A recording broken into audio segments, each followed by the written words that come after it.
Namaskar friends. So welcome to this lesson 4 or lecture 4 or discussion session 4 on our course on polymers and polymer based composites. Again and again I am saying polymers and polymer based composites.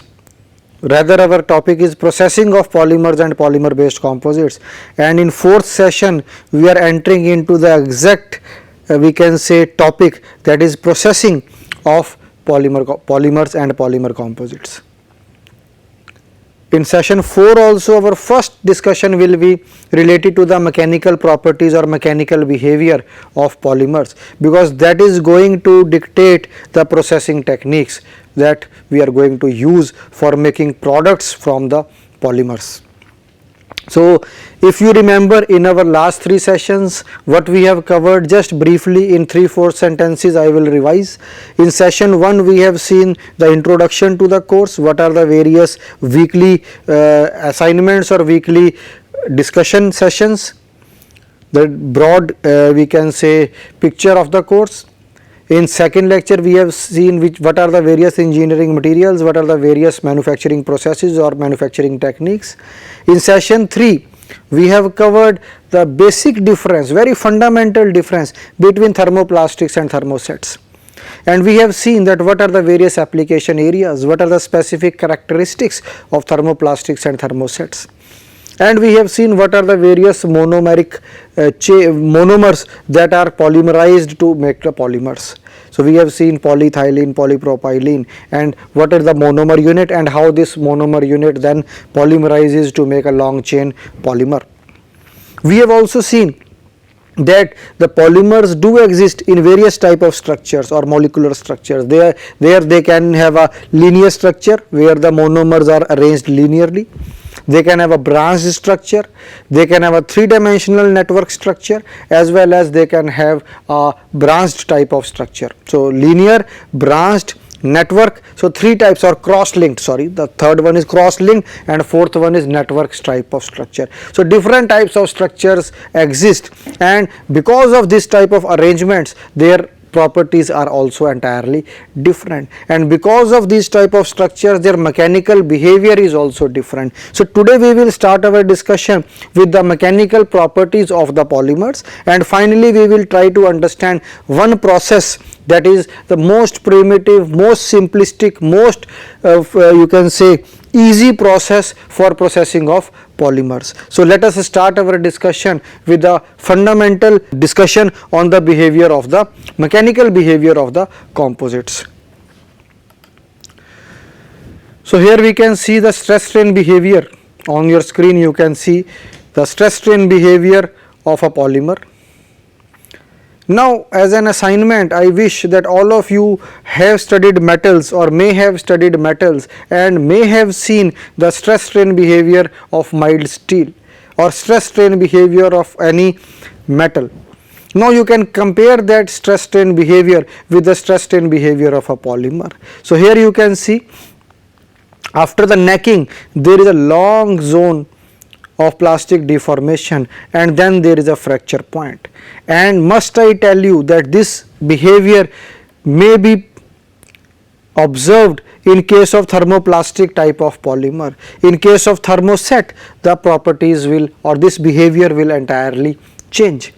So within the polymer family also the stress strain behavior will keep on changing depending upon the grade of the polymer, depending upon the type of the polymer, depending upon the molecular arrangement inside the polymer, the stress strain behavior will change. But this behavior is one typical behavior that you are seeing on your screen, where there will be a large zone of plastic deformation, so it will take lot of strain before it finally fails, and the fracture point is shown here. Once you do the tensile testing and the flexural testing of the polymers or the polymer specimen, you will get certain values. So the flexural strength of the polymers may vary from 40 to 175 megapascal. So you can see the important point that I want to highlight here is that the polymers is a very big family. So the range that you can see on your screen 40 megapascal to 175 megapascal, the difference is to the order of 4. 40 into 4 160. So there is a lot of range that is available. And why this range is possible? Because of the difference in the materials. So you have different properties for thermosets, you have different properties for thermoplastics. So flexural strength, you can see the variation 40 megapascal to 175 megapascal, and this can be even bigger. Maybe we have taken this from one particular source, you may have some other source where this range can be even wider. Similarly, the tensile strength of polymers varies from as low as 11.7 megapascal to as high as 185 megapascal. So you can see the range of tensile strength that is possible. So therefore, it is important to understand that the mechanical properties are different, the chemical nature of the different types of polymers is different, and therefore the processing techniques required for different types of polymers are different. Because of the difference in the properties, because of the chemical nature of the different types of polymers or variation in the chemical nature of different types of polymers, the techniques that we employ for converting these polymers into the products vary, and they vary significantly. For thermoplastics, we may use different techniques. For thermosets, we will be using different techniques. So we will see that what are the techniques that are used for processing of thermoplastics, what are the techniques that we use for processing of thermosets, and why these techniques are different, what are the basic fundamentals of these techniques or the process mechanisms. Then we will try to understand that how these techniques can be employed, means working principle, and finally we will see what are the application areas. And prior to the application areas, I forgot to mention, we will see that what are the operating conditions, what are the control parameters that we can control in order to avoid the defects or the problems that may occur during the processing, what are the control parameters that we have for different processes. So 2 or 3 slides today, our focus is on the mechanical behavior of the polymers. So you can see the wide range of flexural strength, the wide range of tensile strength, the difference in the stress strain behavior of the various types of polymers, and because of these differences, the processes are also different. Again, you can see the fatigue failure of thermoset is brittle in nature, but in case of thermoplastic, failure occurs due to initiation of crack and crack propagation. So here also we can see that because of the difference in the chemical structure or the chemical nature of the two broad types of polymers, their fatigue failure is also different. So in case of thermoplastics, crack propagation, generation of a crack and propagation of the crack then may lead to a catastrophic failure at a later stage.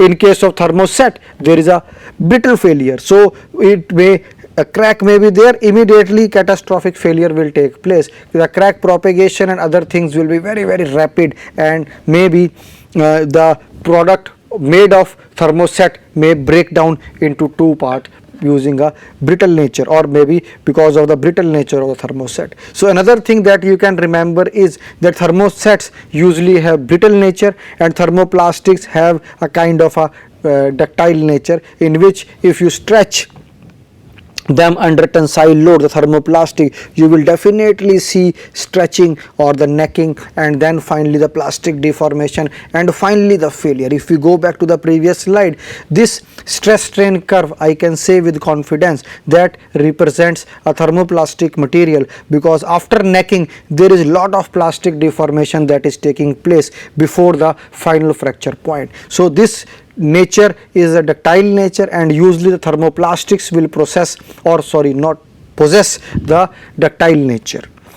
So we can see the fatigue strength of polymers may be in the range of 10 to the power 5 to 10 to the power 7 number of cycles to failure at room temperature, and if we increase the temperature beyond the room temperature, these number of cycles may change. That depends upon the conditions under which we are doing the testing, but we can see that there is lot of difference in the properties, and that difference in the properties definitely guide us that we should choose appropriate process for making a composite or for making a polymer product, because the properties are different. Not only the chemical but also the mechanical properties for different types of polymers are different, and we should be very careful while selecting a processing route or a processing technique or a manufacturing process for a particular type of a polymer.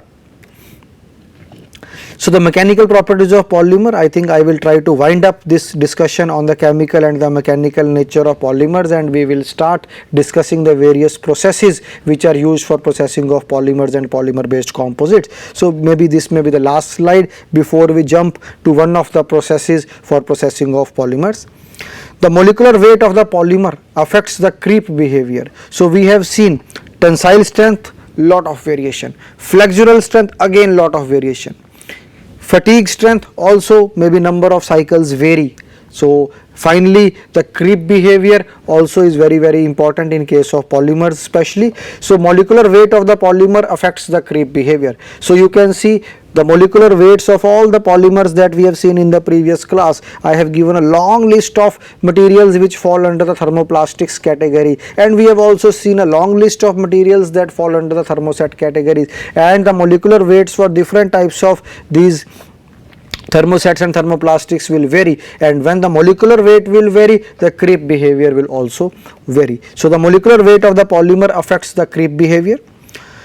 On increasing the molecular weight, polymer becomes more creep resistant. So maybe high molecular weight polymers will be more creep resistant. So the creep behavior depends upon the following factor: the type of the polymer, as I have already told, the type of polymer, the load applied, and the temperature and time for which we are applying the load. So we have seen that the molecular structure or the molecular weight of the polymer is affecting the creep behavior. The chemical nature of the polymer is affecting its mechanical behavior. So we have seen that the mechanical behavior also there is a lot of variation. So the important point to highlight here is that polymers is a very large family. They differ in chemical nature, they differ in the mechanical properties, they differ in their characterization techniques also. Therefore, we need to understand the various processes that can be used for processing of polymers. Once we understand the processing of polymers, it becomes easier for us to understand the processing of polymer based composites. Why? Because in processing of composites, our fundamental thing remains the same, that we have to mold, we have to heat the polymer, we have to mold it in a desired shape, and then we have to allow it to cool to take the desired form or desired shape. So the three steps are very common in processing of polymers and the processing of polymer based composites, that is heating, molding or giving shape, and cooling. So three steps are common. So if we are able to highlight the importance of these three steps for polymers, we will be easily able to highlight or understand that these three steps are also used for processing of polymer based composites. Now coming on to the processing of polymers, as I was already discussing in the previous slide also, polymers are synthetic and semi-synthetic organic solids and can be easily processed. If you remember, in our previous session we have seen the basic definition of plasticose. Plastic word comes from plasticose, which means that they are easy to mold and shape. So we can, again we are referring to the same definition, plastics are easily molded. Therefore we see all around us number of plastic parts. Why? Because it is very easy to mold them. How we can mold them? It is given in the next point. So they are easily processed, number one. The processing stages of polymers are, as I have already told, heating, forming and cooling in continuous or repeated cycles. So as is clear from the slide, it is not very difficult to process the polymers. It is very easy. You have a raw material, you have to heat it. First stage, how to heat it is another thing. You can have a screw and a barrel type of arrangement in which you can heat it using electrical heaters. You can heat the polymer using microwave energy. You can heat the polymer using laser energy. So one thing is heating. Somehow you have to heat the polymer. Second stage is forming. Forming means you have to give a desired shape to the polymer. Now for example, I want to make this mouse on your screen. I think this will be visible. I want to make this. First stage will be I have to heat the polymer so that it can flow into the mold that is available for making this mouse. The shape is exact duplicate of this mouse. So first I have to heat my polymer, then I have to bring that polymer into this mold which is the exact duplicate of this shape, and once this is there, it will give it a form. Form means it will give it a desired shape, and finally I have to allow that polymer to cool in that controlled mold so that it becomes solid and my product is ready. So these are the three important stages in case of processing of polymers. Now let us draw an analogy with processing of metals also. We use a process called casting. What do we do in casting? I think everybody has studied casting. So what do we do in casting? We have different types of furnaces. We may have a cupola furnace, we may have a reverberatory type of furnace, may we have a simple hearth. So first thing first is we take a metal scrap, we melt that metal. It comes into the molten form. Then we make a mold. The mold can be a permanent mold, maybe a metallic mold, or it can be a temporary mold, maybe a sand mold. We pour that molten metal into that mold and we allow that metal to solidify. We allow that metal to cool. And once it has solidified, we break the mold in case of sand molding, or we open the permanent mold and we get our product. So the fundamental things remains same. As we do casting in metals, similarly we can do casting or molding in polymers also. First thing is we will heat the polymer, we will change its viscosity, we will allow it to fill our mold. The mold will be the exact replica of our final product, and finally we will allow it to solidify, we will allow it to cool down, we will open our mold and we will get our solidified product. So the basic fundamental thing remains same, and therefore this processing of polymers or plastics is not a very difficult task. Now depending upon the requirement, we may have different types of processes. If we want to make a plastic bottle, the process will be different. If we want to make a polymer handle or a plastic handle, the process will be different. If we want to make a handle of a toothbrush, the process will be different. If we want to make a specific shape that has to be used in a toy for children, the process will be different. Now depending upon our final requirement, we will use a different process, but the fundamental thing will remain same, that is heating, forming and finally cooling. So these three steps will always remain same, and we will see when we will discuss a particular process, we will see that now here heating is happening. After heating we are giving a shape, and finally when it has solidified, it has cooled, we are taking it out. So the three stages will be common in almost all processes that we will see for processing of polymers. So here we can see these three stages which have been highlighted also. The manufacturing processes of polymer products depends on the shape of the final product and the types of the plastic material being used. Now in my previous discussion, I have already highlighted that depending upon the final shape of the product, the process will change. I have already given so many examples: a plastic bottle, a plastic handle, a component of a toy. Now as the shape is changing, as the application is changing, our process will change. That is first criteria. Second is depending upon the material. As I have already highlighted in the previous session that thermosets and thermoplastics are two entirely different types of polymers, and depending upon their characteristics we will have different processes for both of them. For thermoplastics we may have different process, for thermosets we may have a different process. Yes, there may be some processes which are commonly used for both. They can be used for thermoplastic also, they can be used for thermoset also. So broad classification of the processes for polymers can be based on the type of end product that we want to make and based on the type of raw material that we are using. So the raw material can be thermoplastic or a thermosetting polymer. Now we can see the processing techniques for polymers. On your screen we have so many, maybe there are 8 processes on your screen, but these are not the only 8 processes that are used for processing of polymers.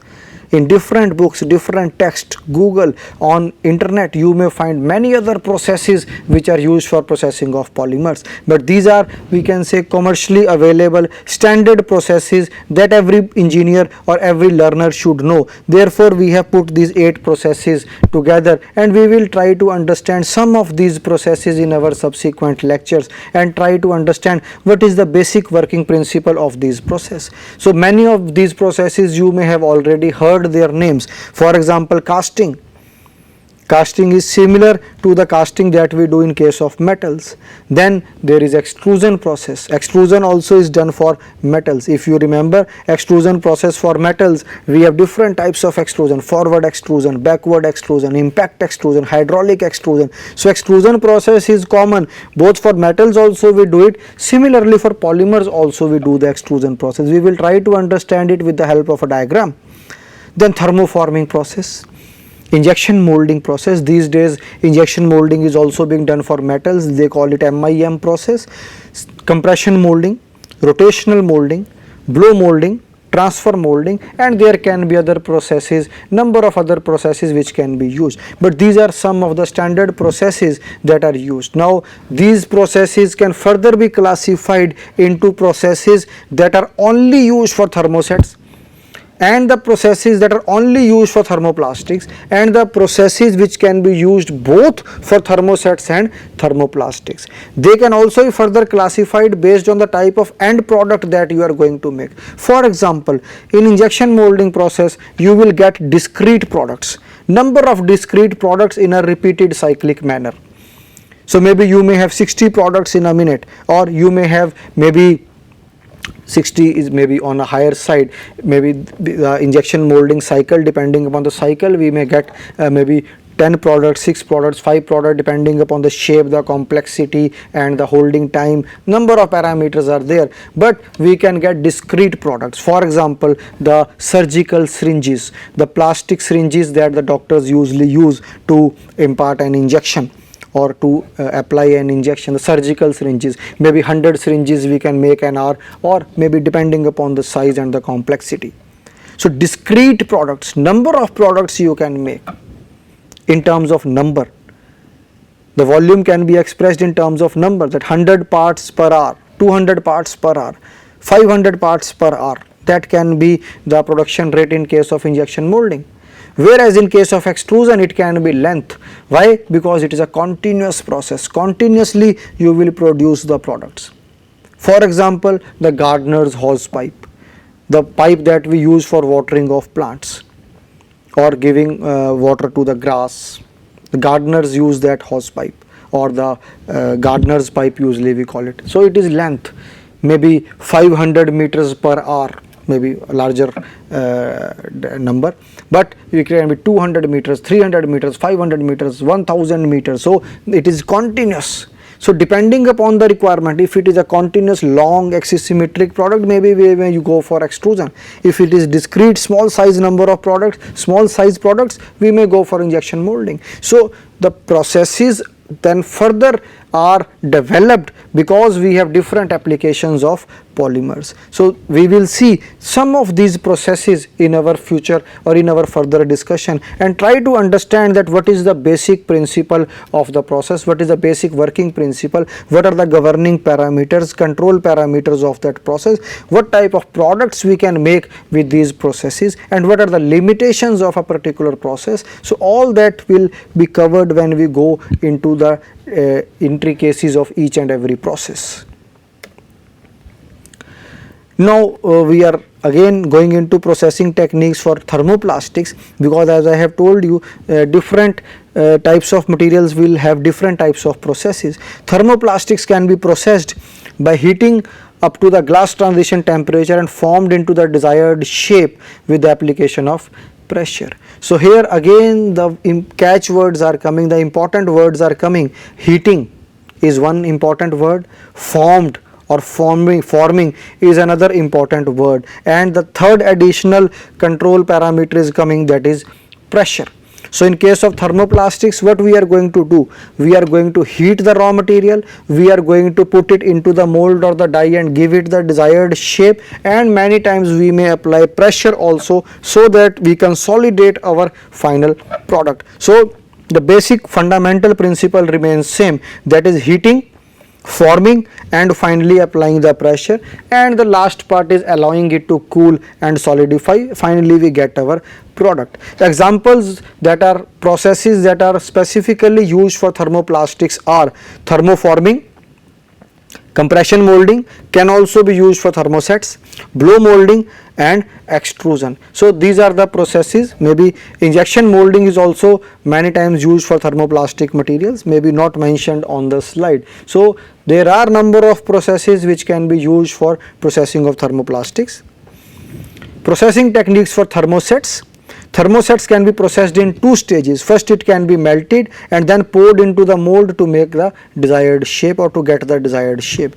Casting and resin transfer molding. So basically our thermoset is available most of the times in the gel form. So we can change its viscosity by adding the hardener and the other additives, and finally we can pour it into the desired mold. Mold will be the exact replica of the final product that we want, and allow it to solidify, allow it to cool, and after maybe the predefined time period we will get the final product. When the thermoset has cured, it has become solid, we can take out the product. Now quickly we will try to understand the process of casting, because casting is similar to that we do for metals, and that is the basic principle remains same.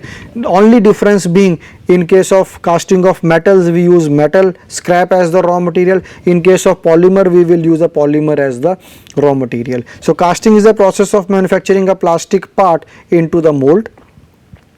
Plastic material is melted and it is poured into the mold cavity. So here the word melted is slightly ambiguous, because if the thermoset is available in the gel form, we will directly use that and pour that into our mold cavity with the hardener and allow it to solidify. After solidification it will take the desired shape. As the plastic cools, it will solidify into the desired shape and the part is taken out from the mold. Very simple diagram. Molten plastic is, or maybe it can be a plastic in the gel form. Thermoset specifically is poured into the mold, and we can see it will take the shape as per the shape of the mold when it will solidify. So what are the parameters that we can control? We can control the temperature of the polymer when we are pouring it, the pouring temperature, and the cooling rates we can control. We can just encapsulate, or we can cover this mold and allow and put it sometimes in an oven also, in order to accelerate the curing process. Now, depending upon the requirement, we can control the cooling rate, we can control the pouring temperature, and we will get our desired product after the predefined time. Now what are the types of materials that can be used for casting process? The thermosets are majorly used for such type of process. So thermosets such as polyesters, urethanes, phenolics and epoxy can be used, and some many times thermoplastic materials like acrylics and nylon can be used for casting. So the process is very simple. You have to have your raw material and a mold, and depending upon the shape of the mold you will get your final product. And the important thing, the three important steps are common to casting also. First one is heating, second one is forming, and third one is cooling. So all these three steps are also happening in the casting process, and as I have told you that these three steps will be common in almost all processes that we will be seeing for the processing of polymers. So here we can see that all three steps have happened. First one was the heating, second one is the giving shape, that is forming, and third one is the cooling. Now what type of we can say advantages and disadvantages we can get? Now you can see not much sophisticated instrumentation, tools or fixtures are required. We simply require a mold which is the exact replica of our final product. So low initial investment cost, flexible parts can be made, dimensional stability will be the exactly depending upon the type of mold, and high production rate. So we can make number of products continuously.